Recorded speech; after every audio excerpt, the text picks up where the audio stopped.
Welcome to அம்மா சமையல். இன்றைக்கி நம்ம பார்க்க போகிறது ரசம். ரசம் எப்படி செய்கிறதுன்னு பார்ப்போம். ஃபஸ்ட்டு கொஞ்சோண்டு புளி எடுத்து ஊற வச்சுக்கோங்க. அதனால் கரைச்சி அது பாடி ஊறிக்கிட்டு இருக்கணும். அதுக்கப்புறம் ஃபஸ்ட்டு ஒரு மிக்ஸி ஜார் எடுங்க.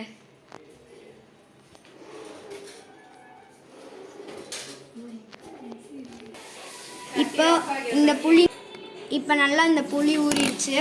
அடுத்து நம்ம ஒரு மிக்ஸி ஜார் எடுத்துக்கலாம். இந்த மிக்ஸி ஜாரில் ஃபஸ்ட்டு கொஞ்சோண்டு சீரகம் போட்டுக்கோங்க. அடுத்து கொஞ்சோண்டு மிளகு போட்டுக்கோங்க.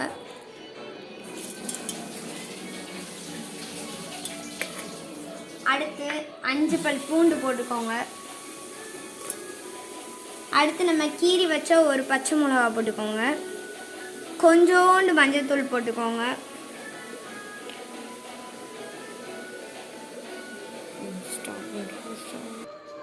இப்போ கொஞ்சோண்டு மஞ்சள்தூள் போட்டுடணும். அடுத்து நம்ம தக்காளி இருக்கா, ஒரே ஒரு தக்காளி மட்டும் போதும். அந்த தக்காளி அதில் போட்டுக்கோங்க. அடுத்து ஒரே ஒரு சீப்பு கருவேப்பிலை மட்டும் போட்டுக்கோங்க. எல்லாமே போட்டாச்சு. இப்போ நம்ம அரைக்கலாம்.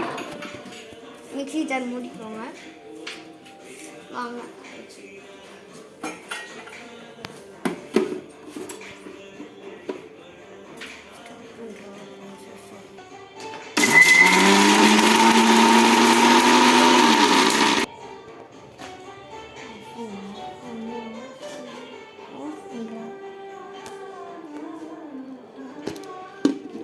நம்ம அரைச்சாச்சு.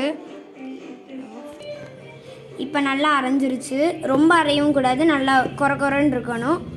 அடுத்து நம்ம ஃபஸ்ட்டு ஒரு சட்டி எடுத்துக்கோங்க.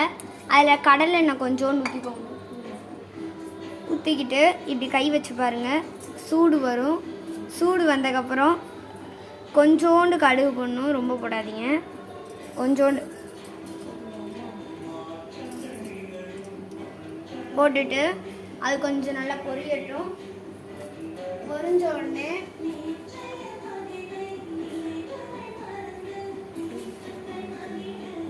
கொஞ்சோண்டு வெந்தயம் போடுங்க.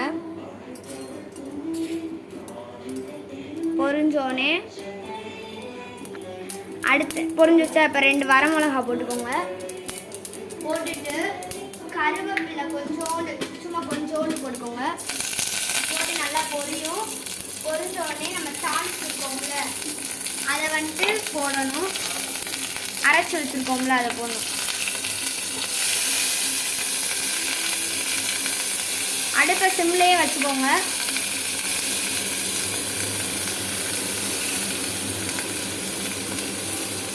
கரெக்டாக வச்சுக்கோங்க.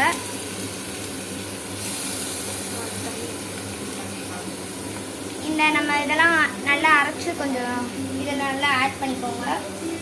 அடுத்து இதில் கொஞ்சோண்டு வாட்டர் ஆட் பண்ணிக்கோங்க. ஒரு கரண்டி எடுத்து அதை நல்லா வதக்கிக்கோங்க. கொஞ்சம்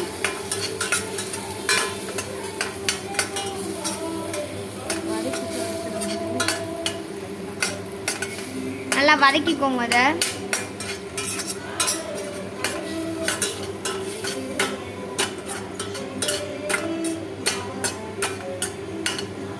வதக்கிட்டோடனே கொஞ்சம் நல்லா வதங்கிடுச்சு.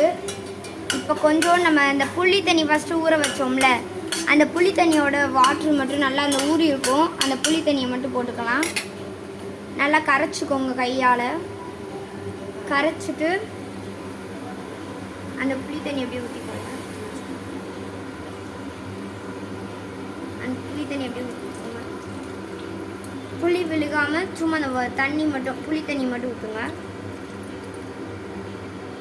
அந்த புளி நல்லா நசுக்கணும். நசுக்கிட்டு கொஞ்சோண்டு மறுபடியும் கொஞ்சோண்டு தண்ணி ஆட் பண்ணிக்கோங்க. நம்மளுக்கு இந்த ரசம் எவ்வளோ வேணுமோ அது தேவையான அளவு தண்ணி ஊற்றணும். ஃபஸ்ட்டு புளி தண்ணி நல்லா கரைச்சி ஊற்றிக்கோங்க. அதை லைட்டாக ஒரு அடி கிண்டிக்கோங்க.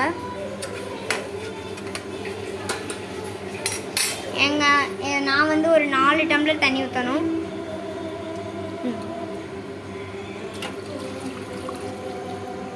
ஊற்றியாச்சு. அடுத்து இதை லைட்டாக ஒரு கிண்டிக்கோங்க. அடுத்து பெருங்காயத்தூள் கொஞ்சம் போடணும். கொஞ்சம் நேரம் கழித்து போடணும், இப்போ வேணாம். கொஞ்சம் நல்லா கிண்டிக்கட்டும். போதும், சும்மா லைட்டாக பண்ணிட்டு சும்மா கொஞ்சம்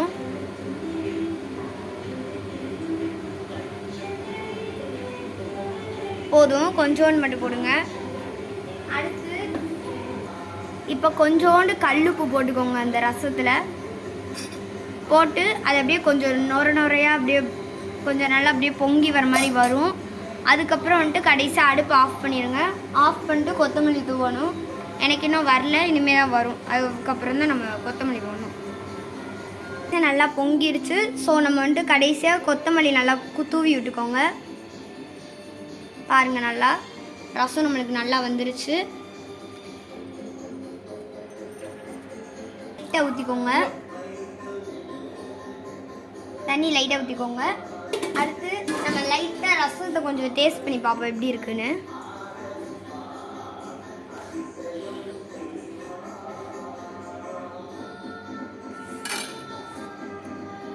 செம்மையாக இருக்குது இந்த ரசம். நம்ம ட்ரை பண்ண மாதிரியே வந்துருச்சு. இந்த வீடியோ உங்களுக்கு பிடிச்சிருந்துச்சா மறக்காமல் லைக் பண்ணுங்கள், ஷேர் பண்ணுங்கள், சப்ஸ்கிரைப் பண்ணுங்கள்.